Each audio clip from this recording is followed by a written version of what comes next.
తరగతి చదువుతున్నాను.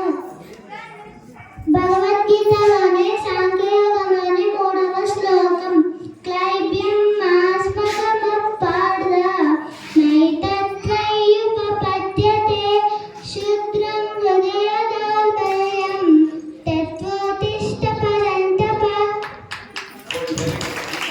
మీకు అందరూ అభినందనలు తెలియాలి. ఈ పాపలాగా అందరు పిల్లలు నేర్చుకోవాలి. చూడండి, ఇప్పుడు ఆ పాపను చూశారు కదా, మీరందరూ అనాథాశ్రమం పోకుండా ఉండాలంటే ఆ విధంగా తయారు చేయండి. మీరు అనాథాశ్రమం పోవాలనుకుంటే డిస్కో డాన్స్ పెట్టించండి.